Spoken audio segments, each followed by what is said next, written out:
dalam kitab Nasaihul Ibad, yang nasihat ini disampaikan oleh Rasulullah sallallahu alaihi wasallam. Apa kata Rasulullah? Man ahana khamsatun hasira khamsah. Man ahana khamsatun khasira khamsatun. Kata Rasulullah SAW, barang siapa yang meremehkan 5 perkara, maka dia akan rugi 5 perkara. Barang siapa yang meremehkan 5 perkara, kata Rasulullah, dia akan mendapatkan kerugian daripada 5 perkara. Apa itu? Yang pertama, kata Rasulullah sallallahu alaihi wasallam, man istakhaffa bil ulama khasirad din. Barang siapa yang meremehkan para ulama, maka akan rugi agamanya. Siapa dia ulama? Ulama adalah orang yang membawa atau menyebarkan atau mewarisi daripada ilmu-ilmunya Rasulullah sallallahu alaihi wasallam. Al ulama warasatul anbiya. Ulama adalah pewarisnya para nabi. Jadi kalau ada datang ibu, datang bapak, rombongan ke sini, orangnya aneh, kayak dai, kemudian dia berceramah menyampaikan, oh kita jangan mengikuti ulama, kita jangan ikut kepada ulama, tapi ikut kepada Quran dan sunnah saja, tidak perlu ikut ulama. Ada tidak gitu bu? Pernah dengar tak? Oh kita kembali ke Quran dan sunnah saja, tidak perlu ikut ulama, tidak perlu ikut ustadz, ya, tidak perlu ikut daripada ajaran atau bimbingan daripada guru kita Ustadz Gofar misalnya. Kalau ada yang seperti itu, maka ini jawabannya bu. Kata Rasulullah, jangan sekali-kali kita meremehkan ulama kalau tidak ingin rugi daripada agama kita. Kenapa? Kalau kita menganggap remeh ulama, tidak mau mendengarkan apa yang disampaikan ulama, tidak mau mendengarkan apa bimbingan, nasihat atau semua yang disampaikan oleh ulama, maka bagaimana mungkin ia dapat menuju Allah Subhanahu wa taala? Karena ulama lah yang memimpin kita, yang membimbing kita, sehingga kita bisa mengenal Allah Subhanahu wa taala. Karena ulama lah yang membimbing kita, sehingga kita bisa melaksanakan ibadah dengan sesuai yang diperintahkan, diajarkan oleh agama kita. Karena ulama lah sehingga kita tahu akhlak, adab kepada Allah, kepada Rasulullah, kepada sesama makhluk Allah Subhanahu wa taala. Jadi kalau orang sampai meremehkan ulama, rugi agamanya. Kenapa? Dia tidak bisa mendapatkan ilmu-ilmu daripada Rasulullah sallallahu alaihi wasallam. Karena kenapa? Al ulama warasatul anbiya. Ulama adalah warisnya atau mewarisi daripada ilmunya Rasulullah sallallahu alaihi wasallam. Yang pertama, kita ingat, hormatilah ulama kita. Cintailah ulama kita. Hormati, muliakan ulama kita, maka insya Allah agama kita akan menjadi baik dan menjadi selamat. Itu yang pertama kata Rasulullah SAW. Yang kedua, wa man istakhaffa bil umara khasirad dunya. Barang siapa yang meremehkan umara, pemimpin, maka akan rugi dunianya. Jadi bu, pak, walaupun ya kita tidak ngurus macam mana kelakuan pejabat kita, tidak kita urus, yang penting kita hormat kepada mereka. Jangan sekali-kali kita meremehkan para umara, walaupun RT, walaupun kades, walaupun camat. Kenapa? Kalau kita remehkan mereka para umara, kata Rasulullah sallallahu alaihi wasallam, ini Rasulullah yang bilang, kita akan mendapatkan kerugian di dunia kita. Kenapa? Ibu, coba saya mau tes. Kalau ibu-ibu mau bikin KTP, tapi bermasalah dengan RT, payah enggak bu? Ya, mudah-mudahan RT di sini tidak begitu ya, enggak? Meremehkan RT saja, itu umara yang terbawah. Susah bikin KTP, aku tidak mau urus sendiri kata Pak RT. Kalau kita bermasalah sama camat tidak mau nanda tangani, bagaimana kita? Ya, maka repot urusan dunia kita. Maka hormati mereka para ulama, para umara. Hormati mereka pejabat kita, karena kita ingin kehidupan dunia kita menjadi mudah. Ya, kalau kata ada seorang ulama mengatakan mereka para umara itu adalah bapak kalau dalam rumah tangga, dan ulama itu sebagai ibu. Kalau kita bagus sama bapak dan ibu kita, insya Allah kehidupan kita akan nyaman. Umara kita mengurus persoalan dunia kita, ulama kita mengurus bagaimana keselamatan kita di akhirat nanti. Yang kedua, kata Rasulullah, barang siapa meremehkan para umara, maka dia akan mendapatkan kerugian di dalam dunia. Yang ketiga, kata Rasulullah sallallahu alaihi wasallam, wa man istakhaffa bil jiran wa hasiral manafi.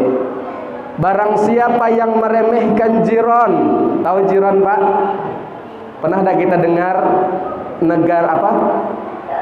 Negeri jiran. Pernah dengar tak? Jiran itu tetangga kita, Bu. Jiran itu tetangga kita, Pak. Jangan pernah, kata Rasulullah, kita meremehkan tetangga kita.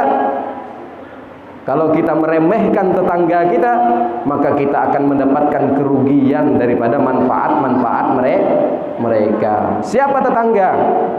Dalam kitab Taisirul Khalaq disebutkan 40 ke depan rumah, 40 ke belakang rumah, 40 ke samping rumah, 40 ke samping kiri rumah. Itulah yang disebut sebagai tetangga. Jangan kita remehkan. Saya teringat dulu, Pak, saya dinasihati oleh orang tua saya, kalau kita mau jual rumah itu jangan minta jualkan itu sama keluarga kita yang jauh, titip sama tetangga. Karena kenapa? Tetangga kita yang lebih tahu. Kalau kita meninggal, kalau kita lagi susah, kalau kita lagi sakit, siapa yang pertama kali menolong kita? Yaitu tetangga. Kalau kita bermasalah dengan tetangga kita, maka ketika kita dalam kesusahan, cuek-cuek aja tetangga kita. Ah, itu apa nolong? Biasa aja begitu orangnya. Iya, Pak ya? Iya, Bu ya? Ini ajaran Rasulullah SAW, supaya kita gampang dapat manfaat dari tetangga-tetangga kita, maka hormatilah mereka. Jangan kita remehkan tetangga supaya kita mendapatkan kemanfaatannya.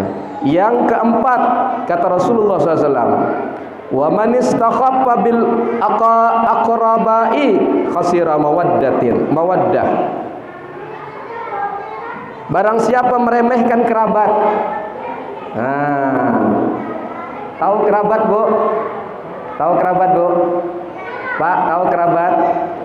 Kerabat itu keluarga, paman, sepupu, adik, bibi, dan lain sebagainya. Jangan kita remehkan mereka. Kenapa? Kalau kita remehkan mereka, kata Rasulullah SAW, maka kita akan mendapatkan rugi dari kecintaan mereka. Kita ingin mendapatkan kecintaan kerabat keluarga kita. Kalau kita ingin bahagia, maka jangan sampai kita bermasalah dengan kerabat kita. Yang terakhir, kata Rasulullah SAW, wa man istakhaffa bi ahlihi qasiratibal ma'isyah. Barang siapa yang meremehkan keluarga dekatnya, ibu meremehkan suaminya, bapak meremehkan istrinya. Barang siapa meremehkan kedua hal tersebut, kata Rasulullah SAW, maka akan rugi, dia akan kemanisan dalam hidupnya. Ya, bapak aja, Pak. Bapak, saya tanya, kalau bapak lagi bermasalah sama istrinya, ya, padahal lagi pengen nih, Pak, ya, lagi kepengen, ya, tapi istrinya merajuk. Waduh, itu susahnya bukan main lagi. Lagi kepengen, Pak, lagi kepengen. Istrinya lagi merajuk. Enak tidak, Pak? Tidak enak. Tidak dapat kemanisan dalam keluarga. Bapak juga, ya, ibu terlalu cerewet sama bapaknya misalnya, ya, bapaknya merajuk, bapaknya tidak mau ngomong lagi. Bakal kurang jatah belanja hari ini, ya. Harusnya bapak ngasih Satu hari 300.000, karena lagi merajuk bapak kasih ternyata cuma 150.000 ya. Makanya Bu syukuri Bu ya, Ibu syukuri, mudah-mudahan dikasih sedikit ditambah oleh Allah Subhanahu wa taala. Jadi bapak, jangan juga kita bermasalah dengan bapak. Kalau bapak merajuk gawat deh, uang belanja kita menjadi kurang. Bapak kalau bermasalah dengan ibunya, lagi kepengen, pusing kepala, pusing kepala. Nah, mudah-mudahan kita semua yang hadir dapat mengamalkan apa yang diperintahkan oleh Rasulullah SAW. Yang pertama, jangan, kata Rasulullah, remehkan ulama supaya kita mendapatkan keselamatan untuk akhirat kita. Yang kedua, jangan remehkan umarok, pemerintah, pejabat, supaya kita tidak bermasalah dalam masalah kehidupan dunia kita. Yang ketiga, jangan remehkan tetangga, karena tetangga orang yang paling dekat bersama kita. Kalau sempat bermasalah dengan tetangga, maka nanti kita akan mendapatkan kerugian dalam manfaat. Jangan meremehkan kerabat, keluarga, famili kita, supaya kita tidak mendapatkan kemanisan dalam kehidupan. Jangan remehkan yang terakhir, keluarga kita, wabil khusus suami atau istrinya, maka kita akan mendapatkan supaya kita mendapatkan kebahagiaan dan kemanisan di dalam hidup. Mudah-mudahan yang sedikit ini ada manfaatnya, kita bisa amalkan yang 5 ini, dan kita akan mendapatkan kehidupan yang tenang, kehidupan yang bahagia, kehidupan yang dipenuhi dengan sunnah-sunnah Rasulullah Sallallahu Alaihi Wasallam. Semoga kita yang hadir diberikan oleh Allah Subhanahu Wa Taala taufik dan hidayah Allah Subhanahu Wa Taala, bisa mengamalkan apa yang dibimbing oleh guru-guru kita. Amin, Allahumma amin. Mungkin itu saja yang dapat saya sampaikan. Mohon maaf jika ada kekurangan. Wabillahi taufik wal hidayah. Wassalamualaikum warahmatullahi wabarakatuh.